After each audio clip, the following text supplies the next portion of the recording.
Hello my friends, and welcome to another whiskey review with me, the Whiskey Novice. Thank you for joining me for review number 230. Now, you could be mistaken for thinking over the next 2 or 3 reviews that I'm doing a bit of a series on world whiskies. I'm not. It's just coincidence, because over the next 2 or 3 whiskies there will be a few from around the world. There you go. So this one, as I said, review number 230 from Indri in India. The Indri distillery in India, and this one, the Indri Trini, the 3 wood, those 3 casks being ex-bourbon, ex-French wine, and ex-PX sherry cask, bottled at 46%, yes, and non-chill filter, no colour added, just what we want. This one's been around the market for a while now, but it sort of only seems to have raised its head, I suppose, in the last, I'm going to say, year and a half, couple of years, that we've started to sit back and take notice of this one. There are those Indian whiskies that we're very fond of already, some of the Paul Johns, some of the Amrits, some great Indian whiskies out there, but Indri, certainly with this one, has definitely cocked a few eyebrows, should I say.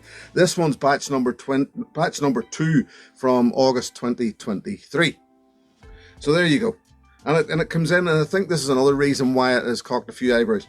46%, as I said, non-chill filter, no colour added, around the £40 mark.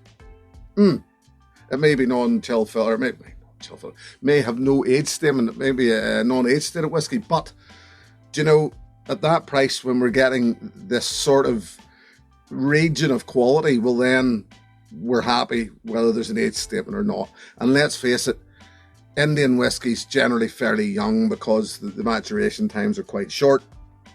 So let's get in. Now, I was first aware of this whiskey around the middle of 2023 when this batch came about, because I started to hear people talking about it, and it was on my radar to pick a bottle up. And then during a blind challenge set by Mr. Roy Duff, Aquavitae, of Aquavitae fame, in Glasgow last year, this was one of the blind whiskies. And I remember at the time, I'm going to get this out of my system now, I remember at the time there were 5 whiskies set in front of us. When we nosed them at first, this was easily the one that I liked least.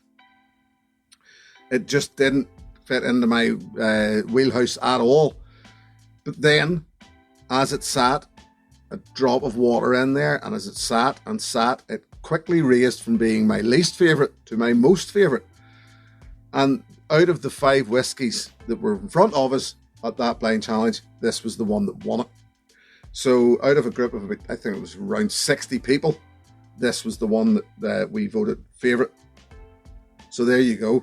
Now, this is why it took me a while to get into this. And every time I pour this in my glass, I have the same experience. Very gingery. It's a hard one to explain. Very gingery, almost like Jamaican ginger cake, if you know what that's like. There's hints of fruit salad, candies or sweets. Lemon sherbet or lemon sherbets. The sweet's very sharp note. And after a while, the oak shows up. This is a bizarre, and it changes constantly. It's a bizarre, sensational, weird roller coaster of a whiskey. There's also, it's not licorice. There used to be, that's what it is. There used to be a chewy candy that we got here called Blackjacks.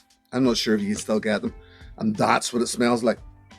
Smells like Blackjacks, and it's a very hard note to nail down. So I mean, really, if you can remember, and if you can't, and if you can get access to these sort of sweets, candies, well then that's exactly what this smells like to me.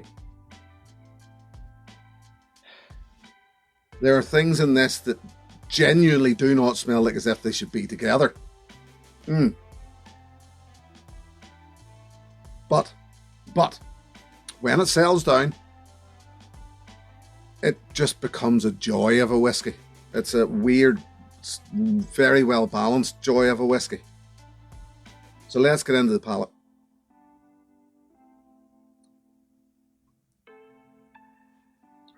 The palates are much softer than you would imagine. Bitter sweet arrival.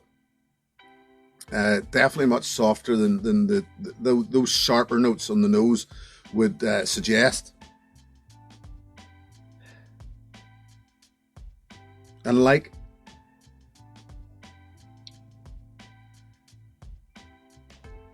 the nose, instantly, there are lots of weird, funky things going on here.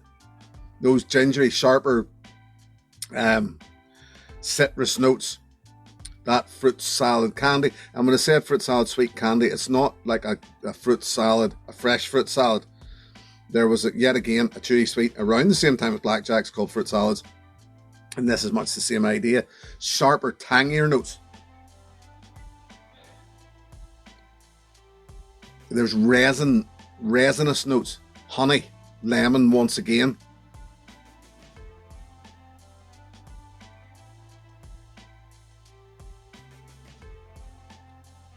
Yes, those wine casks are on show. Yes, that PX is on show.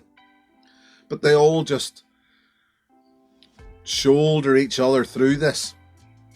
It's weird. Good weird. Nothing. Yeah, the wine cask, yes, the PX, but nothing overstays its welcome. They all come together. They all play together. They all leave together. And what's a sort of relatively medium to short finish, I would suggest. There's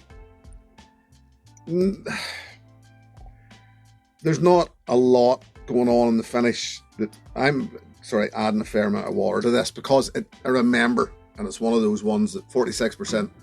I remember this just taking water well, and it took water to not fix it, but make it what I wanted it to be, because I'm not sure whether that all of those sharp weirds, it's good, it's interesting, it's sensational, as I said, but just a bit weird.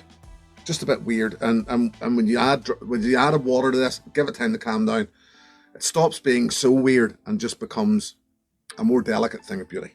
There. Woo! Fancy words.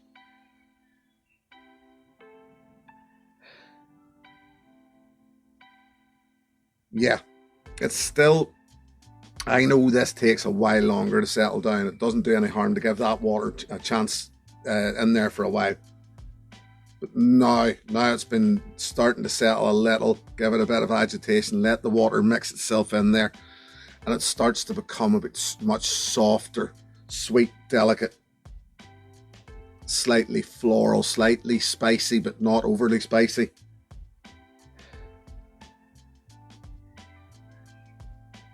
Do you know, and it reminds me, there's a certain Scotch whiskey that this reminds me of, which I'm not going to go any further with at the minute. But even there's little hints of chili and white chocolate and orange. You know, and it becomes a much more tame thing. Not that you want it to be, not that we want it to lose that wildness, but it becomes a much tamer thing, and just so gentle and palatable.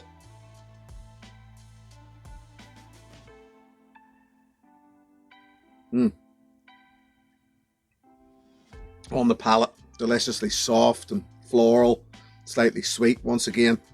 Those hints of orange and white chocolate.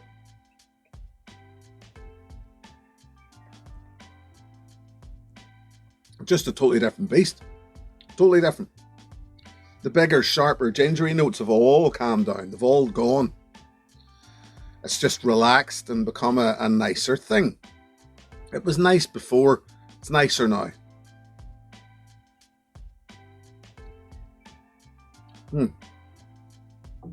Very nice. Very well achieved. Lovely. Finish is actually, once again, it's a slightly softer thing, but it's all about those little floral, orangey and chocolatey notes now for me. And it's just a better thing, I think. I did say it, good before, better now.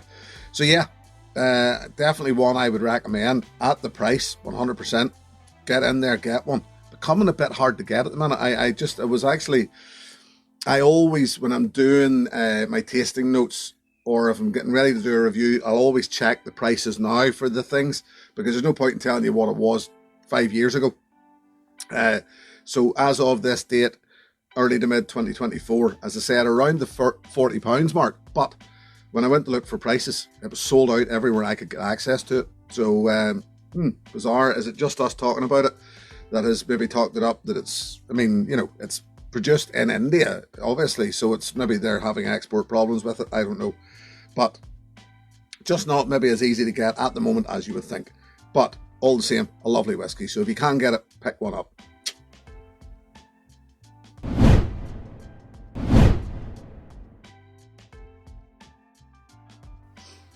Yes, so I mentioned a moment ago that there was a Scotch that this reminded me of whenever it calmed down. And it did so that first time I had it in the blind challenge.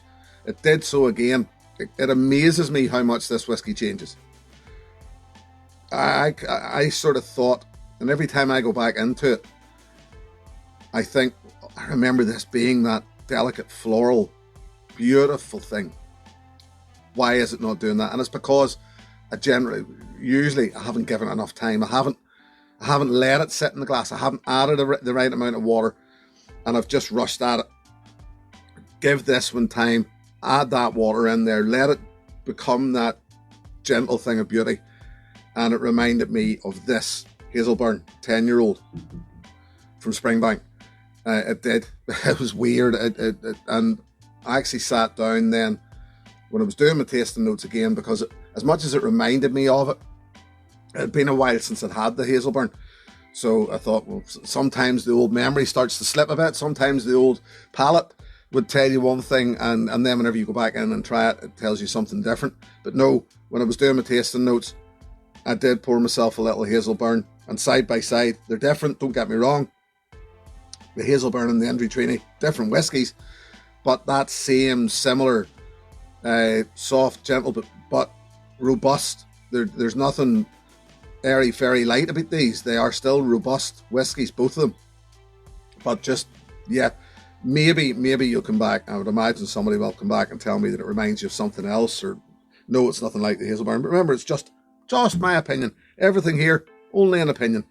So there you go. That's my views on Indri Trini. It is good. It's bizarre. This is a firm favourite of a lot of people I know, and I can understand why. And yet again, you know, you lift that glass, you agitate it, all that ginger, all those blackjack notes come back. And then whenever it settles down again, it becomes that little soft, delicate, but robust, floral, sweet, chocolate and orange. Lovely, lovely. I'll leave it at that. Say thank you very much for joining me. Thank you very much to my patrons. Should anybody wish to join that group, the details are in the video description below. I'll be back next time with something from a different country altogether. Until then, look after yourselves. Here's to your good health. Cheers. Hey, thanks for watching my video. Please click and subscribe to be notified of further content.